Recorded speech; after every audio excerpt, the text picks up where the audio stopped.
in operatoru ilə bağlı dərsimizə keçid edək. Daha yaxşı başa düşək deyə, mən iki nümunəni bir-biri ilə qarşılaşdıracağam. Birinci nümunəyə baxaq.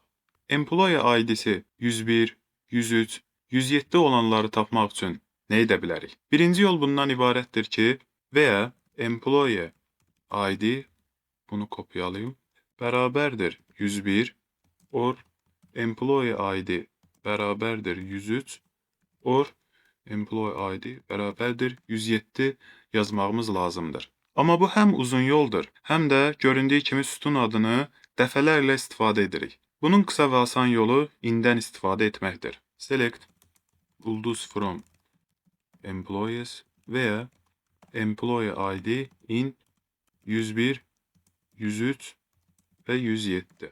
Göründüyü kimi hər iki nəticədə eynidir.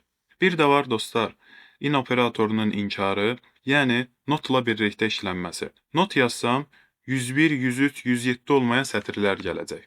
Gəlin baxaq. Burada mən notu iki yerdə yaza bilərəm. Bir burada və bir də notin, inin qarşısında yaza bilərəm. Yenə də eyni nəticə gəlmiş olacaq.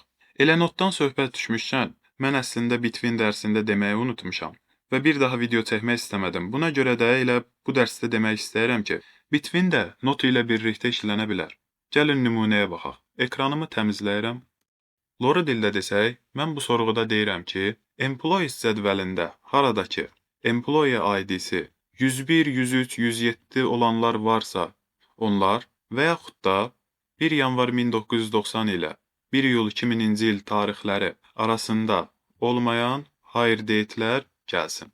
Ctrl Enter. Sorğu nəticəsinə baxsaq, Employee ID-si 101, 103, 107 olanlar gəldi. Amma bunlarla bərabər 100 və 200 də gəldi.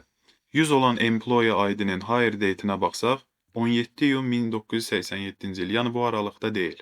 Və 17 sentyabr 1987-ci il, o da bu aralıqda deyil. Bu dərsimizdə bu qədər. Bu dərsimizdə biz həm in operatorunu, həm də Bitwinin notla birlikdə işlənməsini gördük.